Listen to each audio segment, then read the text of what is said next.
Hello दोस्तों, आपका फिर एक बार स्वागत है हमारे यूट्यूब चैनल वर्किंग थॉट्स में। तो इस सेशन में हम 5 इम्पॉर्टेंट रीजनिंग के क्वेश्चंस को देखेंगे। पहला क्वेश्चन है, study the following information carefully and answer the given question. ठीक है, तो नीचे दिए गए क्वेश्चंस को ध्यान से पढ़िए और उसका जवाब दीजिए। तो यहाँ पर देखिए क्या है कि एक सीरीज दिया गया है। तो यहाँ पर जो है एक सीरीज दिया गया है। ठीक है, ये सीरीज को ध्यान से देखिए। अब इस सीरीज को जो है, इस सीरीज में ही आंसर छुपा है। क्वेश्चन यहाँ पर है, क्वेश्चन को पढ़िए। तो यहाँ पर क्या कह रहा है, पहला क्वेश्चन है कि if all the symbols are dropped from the series, यदि इस सीरीज में जो है सभी जो सिंबल है, जैसे ये हो गया, ऐसा हो गया, ये वाला सिंबल हो गया, ये सिंबल हो गया, ये सिंबल हो गया, ये सिंबल हो गया, इन सभी को अगर हटा दिया जाए सीरीज से तो कौन सा एलिमेंट जो है 10 राइट से कौन सा होगा, यानी कि दाएं से 10वां होगा। ठीक है, तो ये फाइंड आउट हमको करना है। तो कौन सा होगा आप देखिए। सभी को हटा दीजिए। जब सभी को आप हटा दीजिएगा, इसको हटा दिए, फिर इसे हटा दिए, इसे हटा दिए, फिर इसे हटा दिए, इसे हटा दिए और फिर इसे भी हटा दिए। इसके अलावा कोई भी यहाँ पर सिंबल नहीं बचा। अब दाएं से, तो ये मेरा कौन सा हो गया, बायां यानी कि लेफ्ट, और ये मेरा हो गया दायां यानी कि राइट। तो यहाँ से 10वां कौन सा होगा, तो 1 2 3 4 5 6 7 8 9 और 10। तो 10वां कौन सा होगा, एन होगा ना। तो एन जो है मेरा क्या होगा, करेक्ट आंसर होगा। उसी द क्वेश्चन है कि how many such symbols are there, यानी कि इस सीरीज में ऐसे कितने सिंबल हैं जो कि which are immediately preceded by a consonant and immediately followed by a number. यानी कि हमको इस क्वेश्चन में ऐसे सिंबल को ढूंढना है जो प्रिसीडेड बाय अ कॉन्सोनेंट, यानी कि जो कॉन्सोनेंट होना चाहिए। प्रिसीडेड यानी कि कॉन्सोनेंट के सिंबल का आगे कॉन्सोनेंट हो, और इमीडिएटली फॉलोड यानी कि तुरंत जो है सिंबल के बाद जो है नंबर होना चाहिए। फॉलोड मतलब फॉलो करना चाहिए। ठीक है, तो ये सिंबल ढूंढना है, इसके पहले जो अल्फाबेट का कॉन्सोनेंट ढूंढना है, भवेल नहीं होना चाहिए। यानी कि ए ई आई ओ यू को छोड़कर अगर है तो सही है, और उसके बाद जो है नंबर को देखना है। तो हम देखते हैं इसमें कौन कौन सा ऐसा है। ठीक है, तो क्या हो जाएगा, इसका करेक्ट आंसर तो एन था। तो अब यहां पर हमको क्या देखना है, पहले तो सिंबल देखना है, फिर क्या देखना है, कॉन्सोनेंट देखना है, और फिर क्या देखना है, नंबर देखना है। तो देखिए, तो हमको कॉन्सोनेंट जो सिंबल है पहले उसको ध्यान पे देना होगा। सिंबल कहाँ है, पहला सिंबल ये हो गया। इसके आगे देखिए ई क्या है, भवेल है, इसलिए ये तो नहीं होगा, ये वाला कैंसिल। अब नेक्स्ट सिंबल कहाँ है, यहाँ पर देखिए सिंबल है। ठीक है, नेक्स्ट सिंबल जो है यहाँ पर है। अब देखिए ये क्या है, कॉन्सोनेंट है, बाद में नंबर है, तो इसको जो है हम कंसीडर करेंगे। आर कॉपीराइट 5, तो ये हो गया। फिर दूसरा क्या है, यहाँ पर देखिए ये सिंबल है, लेकिन इसके पहले यू क्या हो गया, भवेल हो गया, इसलिए ये भी नहीं लेंगे। नेक्स्ट देखिए सिंबल ये है, पहले नंबर हो गया, पहले क्या होना चाहिए, कॉन्सोनेंट होना चाहिए, इसलिए ये भी नहीं लेंगे। अब देखिए अगर इसको लेते हैं, अगर इसको लेते हैं, इस सिंबल को लेते हैं, तो पहले देखिए क्या है, एच है। एच क्या है, कॉन्सोनेंट है, और ये नंबर भी है, तो इसी तरह का हो गया। तो H% और 6 हो गया, यानी कॉन्सोनेंट हो गया, सिंबल हो गया, फिर क्या हो गया, नंबर हो गया, ये भी हो गया। और लास्ट वाले में देखते हैं क्या है कि एक तरफ तो है लेकिन एक तरफ इसमें नंबर है ही नहीं, इसलिए जो है इसको छोड़ दिया जाएगा। तो ऐसे कितने हो गए, 2 अरेंजमेंट होते हैं। तो ऑप्शन नंबर सी क्या होगा, 2 ऐसे अरेंजमेंट होंगे। ठीक है, अब नेक्स्ट क्वेश्चन सेशन का देखते हैं। दिए गए पैटर्न का ध्यानपूर्वक अध्ययन कीजिए और उस संख्या का चयन कीजिए जो उसमें प्रश्न चिन्ह को प्रतिस्थापित कर सके। तो इसमें जो हम रो वाइज भी चल सकते हैं और कॉलम वाइज भी चल सकते हैं, इसमें कोई भी मनाही नहीं है। लेकिन हम देखते हैं कि ऊपर वाले रो में जो है सभी बड़ा नंबर है और जनरली छोटे छोटे नंबर का यूज करके हम बड़ा नंबर ही लाते हैं। ठीक है, तो हम क्या करेंगे, इसी को जो है यूज करते हैं, रो को, कॉलम को। अब इसमें ध्यान से देखिएगा, तो बस आपको यूज करना है। 8 6 क्या हो गया, 8 6 14 हो गया, और 14 गुने 2 क्या हो गया, 28 हो गया। ठीक है, इसी तरह 18 प्लस 9 कितना हो गया, 27 हो गया। और 27 को सेम अगर 2 से गुना करेंगे तो कितना हो रहा है, 54 हो रहा है। यहाँ कितना है, 63 है। तो ये तो नहीं लगा, यानी ये वाला जो है मेरा क्या हो गया, पैटर्न गलत हो गया। अब इन दोनों से नहीं हुआ तो हम इन दोनों का यूज करेंगे। तो तीनों नंबर का यूज करके जो है हमको बस लाना है। ठीक है, 3 नंबर है, किन्हीं 2 नंबर का यूज करके हमको तीसरा लाना है। अब देखिए इसी में लेते हैं 28 और 8 क्या हो गया, 36 हो गया। और 36 किसका स्क्वायर होता है, इस 6 का स्क्वायर होता है। ठीक है, फिर क्या हो गया, ये देखिए 63 हो गया और प्लस 18 हो गया। 63 और 18 को करते हैं तो ये किसका स्क्वायर होगा, 9 पर स्क्वायर होगा। फिर उसके बाद क्या हो जाएगा, 94 हुआ, और प्लस इस क्वेश्चन मार्क के जगह मान लीजिए x है, तो यहाँ पे आप रखिए x, और क्या होगा, इसी तरह 13 पर स्क्वायर होगा। ठीक है, तो 94 प्लस x और 13 पर स्क्वायर कितना हो गया, 169, और x का वैल्यू यहाँ पर कितना हो जाएगा। देखिए यहाँ ऑब्वियस सी बात है, यूनिट डिजिट पे अगर यहाँ लाइन लाना है तो यहाँ 5 लाना होगा। तो 5 कौन सा हो गया, 75 हो गया। तो ये अगर 75 देंगे वैल्यू तो 169 मेरा आ जाएगा। तो ऑप्शन नंबर सी क्या हो गया, करेक्ट आंसर है।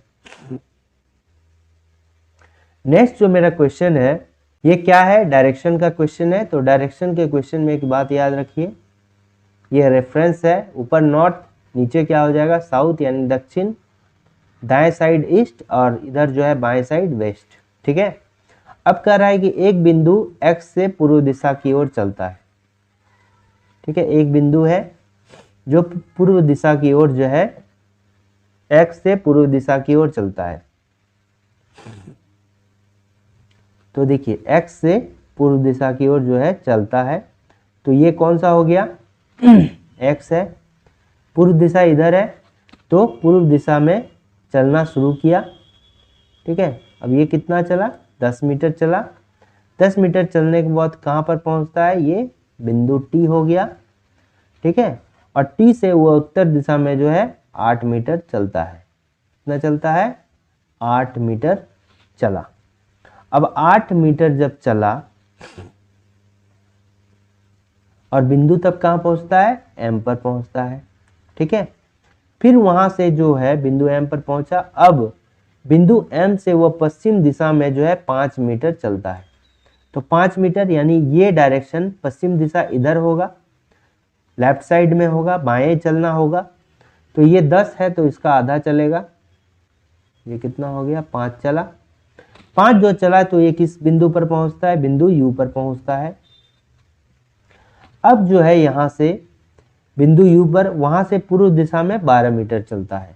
तो ऑलरेडी जो है उल्टा फिर यहाँ पर किधर चलना होगा, दाएं चलना होगा, 12 मीटर। तो ये 5 मीटर जो ये गया था पुनः वापस आएगा, फिर जो है 7 मीटर चलेगा। ठीक है, ये जो हो गया कितना हो गया, 7 मीटर हो गया।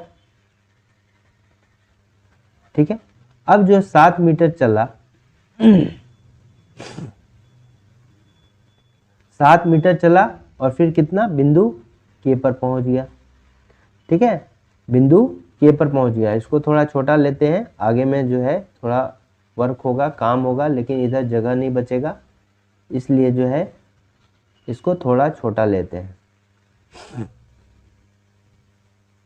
ठीक है, तो ये वाला मान लीजिए 7 हो गया। अब यहाँ से क्या करना है कि बिंदु K पर पहुंचता है, ये बिंदु K हो गया। अब यहाँ से जो है बिंदु R के उत्तर में 13 मीटर है। K जो है बिंदु R के उत्तर में 13 मीटर है। तो K को R के उत्तर में होने के लिए R के नीचे होना होगा। तो R मान लीजिए यहाँ है। ठीक है, r मान लिए कहाँ है, यहाँ है। अब ये 8 मीटर इधर है तो इसके पैरेलल भी जो है यहाँ तक 8 मीटर होगा, ठीक है। अब यहाँ के बाद जो है 5 मीटर होगा, तो इसके पैरेलल में 8 और यहाँ हो गया नीचे फिर हो गया 5, तो कुल 13 मीटर हो गया। अब बिंदु R से वह पूर्व दिशा में 9 मीटर चलता है, पूर्व दिशा में जो है यहाँ पर मान लीजिए ये 9 मीटर चलता है, किधर, बिंदु S पर पहुंचता है, यहाँ पर पहुंच गया, ठीक है। तो क्वेश्चन इसमें देखते हैं क्या है। तो क्वेश्चन है कि बिंदु K बिंदु S के संदर्भ में किस दिशा में है। तो बिंदु S के संदर्भ में बिंदु K, बिंदु S यहाँ पर है और K जो है इधर है, देखिए इस कॉर्नर पे है।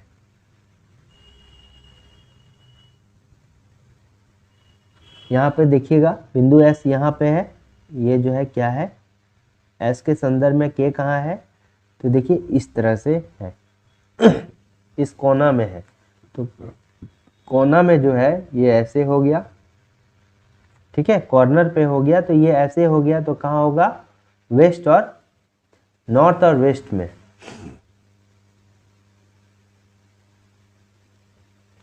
किधर हो जाएगा, नॉर्थ वेस्ट में, तो नॉर्थ वेस्ट में यानी कि ये क्या हो गया, उत्तर हो गया और क्या हो गया, पश्चिम हो गया, ठीक है, उत्तर पश्चिम में है। नेक्स्ट है कि what is the shortest distance between you and point T, you और टी के बीच में न्यूनतम दूरी कितनी होगी। तो देखिए यू और टी के बीच में जो है न्यूनतम दूरी बोल रहा है, तो यू यहाँ है और टी जो है कहाँ है, यहाँ पर है, ठीक है। तो ये वाला डिस्टेंस हमको जो है क्या करना है, निकालना है। तो ये वाला डिस्टेंस निकालने के लिए क्या करना होगा, ये कितना है, 5 है, ये कितना है, 8 है। तो ये दूरी जब निकालना है, ठीक है, तो ये क्या हो गया, हाइपोटेनस हो गया, तो ये मान लीजिए क्या हो जाएगा, आधार हो गया, ये क्या हो गया, लंब हो गया, और ये क्या हो गया, कर्ण हो गया, ठीक है। तो इसमें पाइथागोरस थ्योरम लगाएंगे, कर्ण बराबर क्या होता है, under root 8 square plus 5 square, ठीक है। कर्ण अगर निकालना है तो 64 हो गया और 25 हो गया, तो कितना हो गया, 89 हो गया, अंडर रूट 89 हो गया, ठीक है।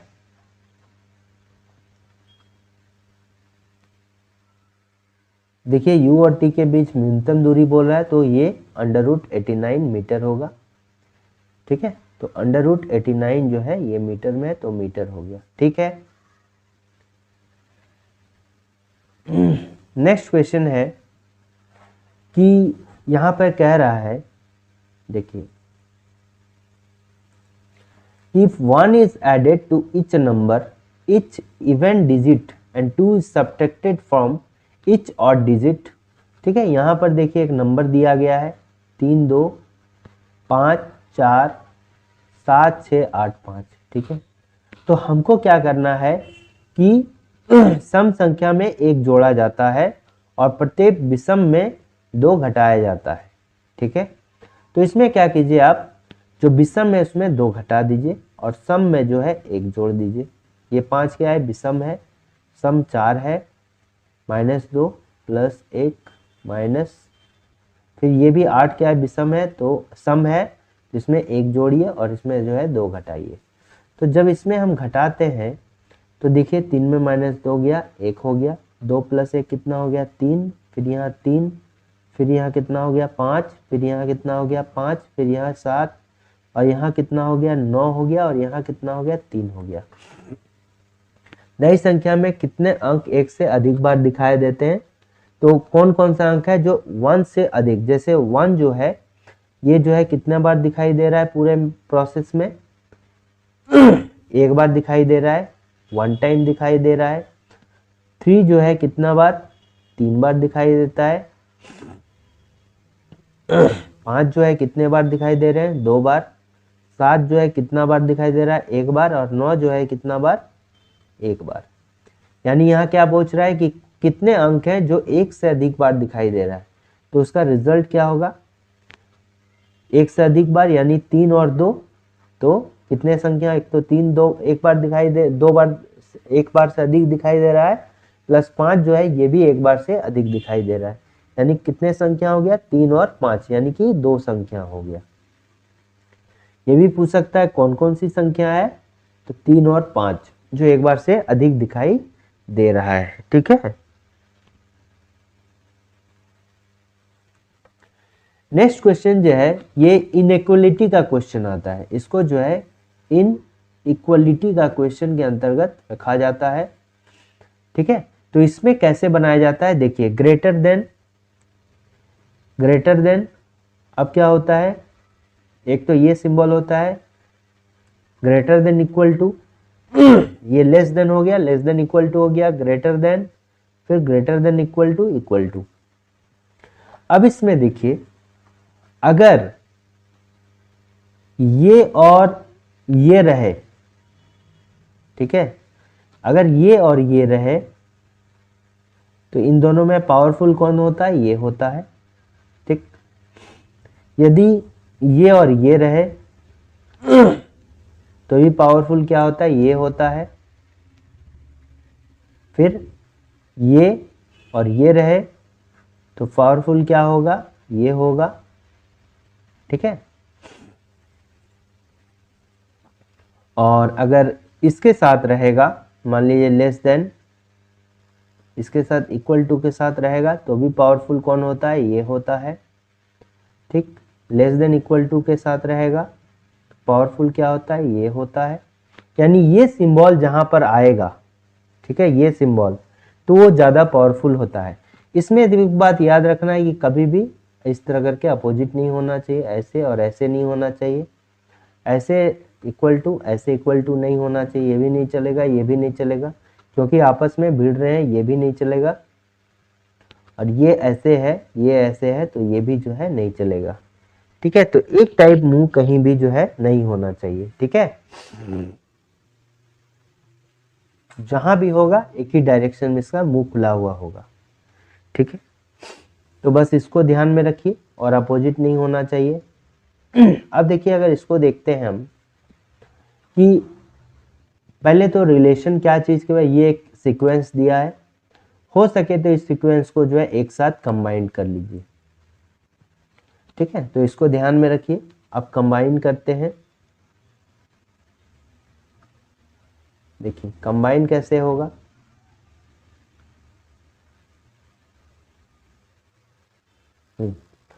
क्या है, m है ग्रेटर देन b है greater than equal to v है। पहले इसको देखिए v से लेके z तक। अब देखिए v वाला किस में है, इस स्टेटमेंट में, तो इसको लिख लिए। अब जो है z वाला, तो z इस स्टेटमेंट है, तो यहां पर देखिए b है और यहां पर क्या है, b इक्वल टू क्या है, z है, तो यहां से आप निकाल लिए b इक्वल टू z। ठीक है, तो बस इतना ही करना है। अब v और z के बीच में संबंध निकालना है, तो v और z के बीच में कैसे, ऐसे करके जाएंगे, फिर ऐसे आ जाएंगे। ठीक है, यानी कि यहाँ पर आप देखिए इस तरह करके बनेगा, इक्वल टू है b है greater than equal to v। इसको बार बार लिखने की आवश्यकता नहीं, यहाँ से भी आप कर सकते हैं, लेकिन अभी प्रैक्टिस के लिए हम लिख रहे हैं। तो देखिए हमने कहा कि ऐसा और ऐसा अगर रहा सिंबल, तो पावरफुल इन दोनों में कौन सा होगा, ऐसा वाला होगा। तो यहाँ पर देखिए इसमें अगर आप देख रहे हैं तो ऐसा वाला होगा, तो इस साइड क्या है, z है और इधर v है, तो ऐसा वाला पावरफुल होगा, तो ये ऐसा हो गया। v के तरफ छोटा वाला मुंह है, खुला मुंह नहीं है, इक्वल टू है, तो यहाँ के v के तरफ भी यही चीज़ है, छोटा वाला मुंह है, तो ये क्या हो जाएगा, बिल्कुल सही। अब j और c के बीच में करना है, तो देखिए j और c के बीच में करना है, तो z यहाँ भी है, इस इक्वेशन को लीजिए, और फिर z और j के बीच में यहाँ पर है ऑलरेडी, तो आप इस तरह कर सकते हैं, c j और c के बीच में लेना है, तो c greater than b equal to z। अब यहाँ z से j के बीच में रिलेशन है, देखिए j is less than z, तो j is less than z यहाँ पर हो सकता है, ऐसे लिख दिए तो इसी को। ठीक है, j और c के बीच में, यहाँ पर देखिए यहाँ से जब चलेंगे तो यहाँ पर दोनों आपस में जो है भिड़ गया, एक ही साइड इसका क्या हो गया, अपोजिट मुंह हो गया। देखिए ये इधर से खुला है और ये जो है इसके सामने इधर से खुला है, यानी ये जो है राइट साइड में इसका मुंह खुला है, इसका जो मुंह है किधर, लेफ्ट साइड में खुला है, तो ये भिड़ गया, तो इसका जो है रिलेशन नहीं बनेगा। ठीक है, रिलेशन जो है नहीं बनेगा, तो ये वाला नहीं होगा। तो इसमें क्या होगा, एक ही कंक्लूजन जो होगा सही होगा, ओनली वन जो है इज ट्रू। ठीक है, तो ये कुछ इंपॉर्टेंट क्वेश्चंस थे जो आने वाले एग्जाम्स के लिए हेल्पफुल होंगे। अगर वीडियो अच्छा लगा तो एक लाइक और शेयर जरूर करें। Thanks for watching working thoughts.